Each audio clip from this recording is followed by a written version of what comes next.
امام ابن تیمیہ رحمۃ اللہ علیہ نے اپنی کتاب الایمان الاوسط میں 10 اسباب ایسے بتائے ہیں کہ ان اسباب سے انسان کے گناہ معاف ہوتے ہیں۔ ان میں سے پہلا سبب ہے توبہ۔ توبہ کہتے ہیں عزم جازم، انسان پکا ارادہ کرے کہ میں نے آج کے بعد یہ غلطی نہیں کرنی، دل میں ایک عہد کر لے، کمٹمنٹ کر لے، اس کو توبہ کہتے ہیں۔ اور توبہ سے انسان کے جتنے گناہ ہوتے ہیں اللہ سب معاف کر دیتے ہیں۔ یہ توبہ ڈیلیٹ کمانڈ کی مانند ہے، جیسے ان باکس کے اندر میسیج بہت زیادہ آئے ہوئے ہوں، آپ ڈیلیٹ کا بٹن دبا دیں تو سارے ہی ختم ہو جاتے ہیں، باکس بالکل خالی ہوتا ہے، جیسے کوئی میسیج اس میں ہے ہی نہیں۔ توبہ اسی طرح ہے کہ جو انسان سچی توبہ کرتا ہے تو نبی صاحب نے فرمایا التائب من الذنب کمن لا ذنب لہ، گناہوں سے توبہ کرنے والا ایسے ہوتا ہے جیسے اس نے کبھی گناہ کیا ہی نہیں۔ جیسے صابن سے دھوئیں تو کپڑے کی میل نکل جاتی ہے، صاف ہو جاتا ہے، اسی طرح توبہ کرنے سے دل کی میل کچیل ختم ہو جاتی ہے، دل صاف ہو جاتا ہے۔ اس لیے اللہ تعالیٰ کا ارشاد ہے وَتُوبُوا إِلَى اللَّهِ جَمِيعًا أَيُّهَا الْمُؤْمِنُونَ لَعَلَّكُمْ تُفْلِحُونَ، اے ایمان والو تم سب کے سب مل کے توبہ کرو۔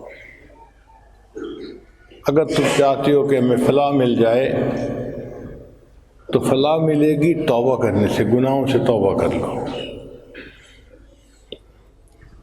دوسرا سبب جس سے گناہ معاف ہوتے ہیں اس کو کہتے ہیں استغفار۔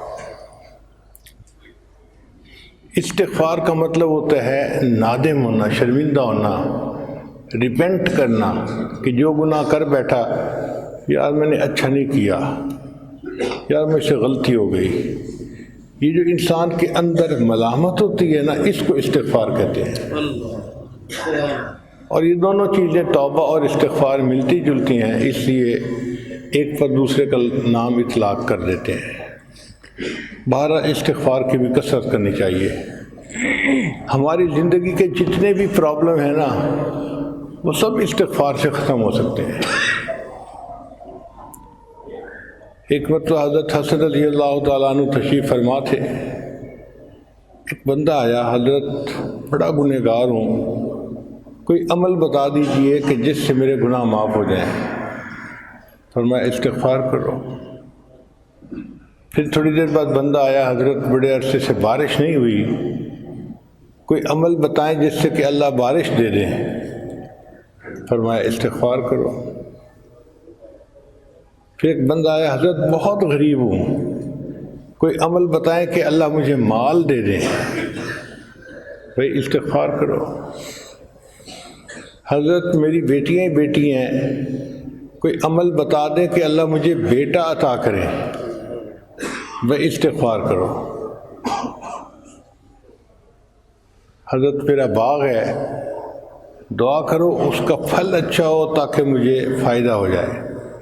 استغفار کرو۔ جب سب کو آپ نے کہا استغفار کرو استغفار کرو، تو ایک آدمی جو پاس بیٹھا ہوا تھا وہ کہنے لگا حضرت آپ کے ہاتھ میں بھی عجیب ماسٹر کی آ گئی ہے، ہر تالا کھولنے کے لیے استغفار کرو استغفار کرو۔ تو حضرت حسن اللہ عنہ نے جواب دیا کہ دیکھو جو میں نے جواب دیے ہیں اپنی طرف سے نہیں دیے، اللہ کا قرآن بتا رہا ہے۔ چنانچہ قرآن مجید میں ہے استغفروا ربکم انہ کان غفارا، تو اللہ گناہ معاف فرماتے ہیں۔ یرسل السماء علیکم مدرارا، اللہ بارشیں برساتے ہیں۔ وَيُمْدِدْكُمْ بِأَمْوَالٍ، اور اللہ بندے کی مال کے ذریعے سے مدد فرماتے ہیں۔ وَبَنِينَ، اور بیٹے دے کے اللہ بندے کی مدد فرماتے ہیں۔ وَيَجْعَلْ لَكُمْ جَنَّاتٍ وَيَجْعَلْ لَكُمْ أَنْهَارًا۔ تو اگر آپ غور کریں تو ہمارے جتنے مسائل ہیں وہ انہی میں سے کوئی نہ کوئی ہے۔ کوئی بیٹے کے لیے پریشان، کوئی کاروبار کی طرف سے پریشان، کوئی اپنے گناہوں کی طرف سے پریشان، تو ہمارے لیے تو سب بیماریوں کا علاج استغفار میں موجود ہے۔ اس کی کثرت کریں، دیکھیں اللہ تعالیٰ ہمارے حالات کیسے سنوار دیں گے۔ اور اس کی کثرت کرنا کوئی مشکل کام نہیں ہے،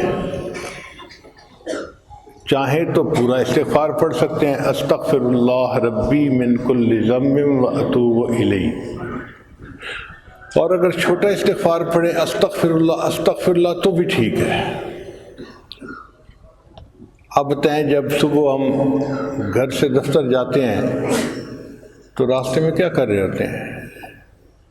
کیا ضرورت ہے ادھر ادھر شکلیں دیکھنے کی یا گانے سننے کی یا کچھ اور سننے کی؟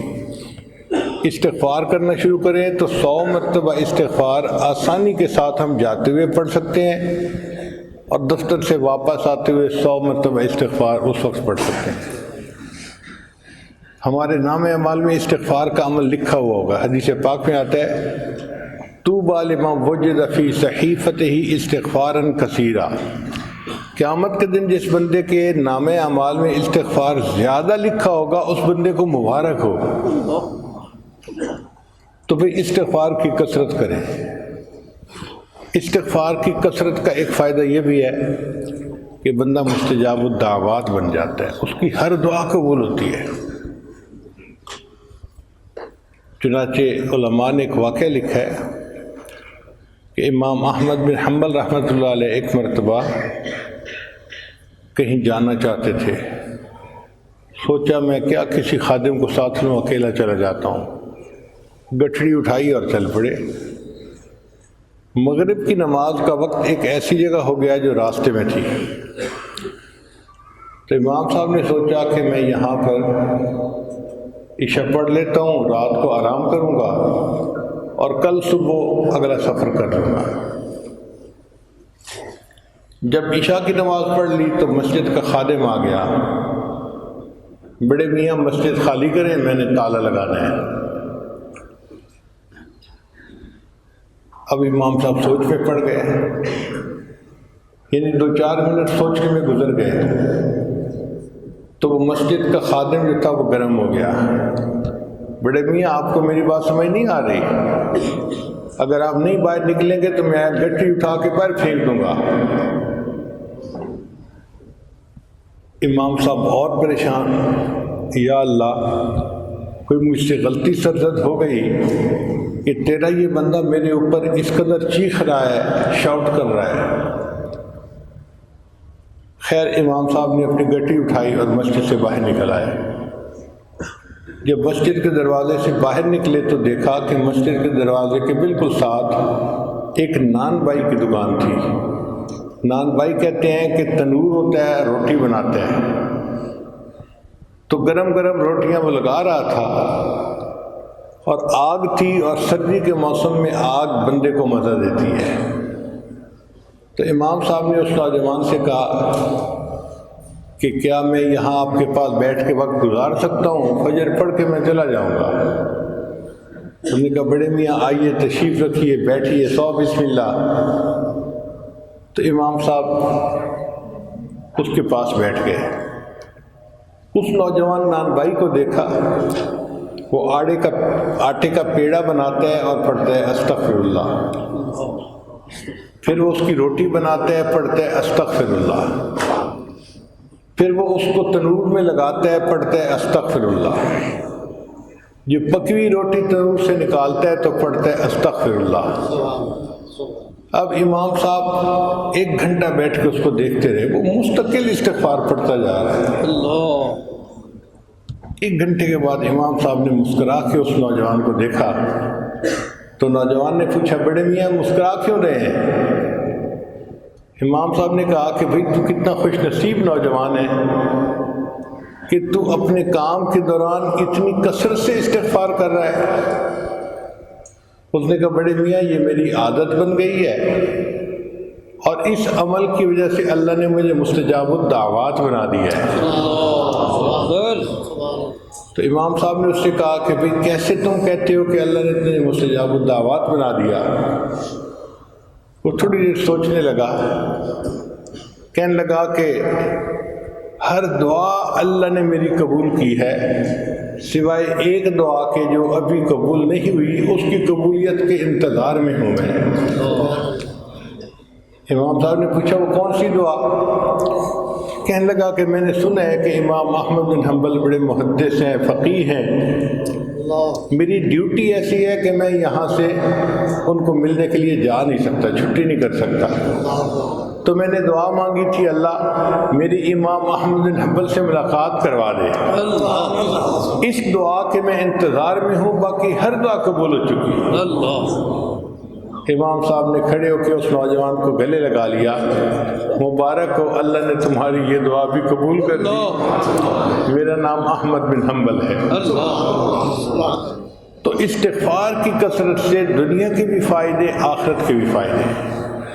اس لیے خواتین گھر میں جب کام کرتی ہیں، کھانا بناتی ہیں، سالن بناتی ہیں، صفائیاں کرتی ہیں، کپڑے دھوتی ہیں، کپڑے استری کرتی ہیں، ہر کام کے دوران زبان پہ استغفار رہے، پھر آپ دیکھیے گھر کے اندر برکتیں کیسے آتی ہیں۔ ہمارے پاس وقت ہوتا ہے، غفلت کی وجہ سے ہم فائدہ نہیں اٹھا سکتے، تو پہلا سبب جس سے گناہ معاف ہوتے ہیں وہ ہے توبہ، اور دوسرا سبب جس سے گناہ معاف ہوتے ہیں وہ ہے استغفار۔ اور علماء نے لکھا ہے کہ ہر بندے کو استغفار کرنا چاہیے، ہر بندے کو توبہ کرنی چاہیے۔ کافر کو کفر سے توبہ کرنی چاہیے، مومن کو کبیرہ گناہوں سے توبہ کرنی چاہیے۔ جو کہے جی کہ میری زندگی میں کبیرہ گناہ نہیں ہے، اس کو غفلت سے توبہ کرنی چاہیے۔ جو کہے جی کہ نہیں غفلت بھی میری زندگی میں نہیں ہے، تو بھی وساوس سے شیطانی تو آتے ہیں نا، وہ تو ہر کسی کو آتے ہیں، اس سے توبہ کرنی چاہیے۔ اور اگر کوئی یہ کہے کہ میں تو اتنا نیک بن گیا کہ اب مجھے وساوس سے شیطانی نہیں آتے، تو علماء نے لکھا کہ کمی اخلاص کے اوپر توبہ کرنی چاہیے۔ انسان کبھی ایسی عبادت کر ہی نہیں سکتا کہ جو 100% اللہ کی شان کے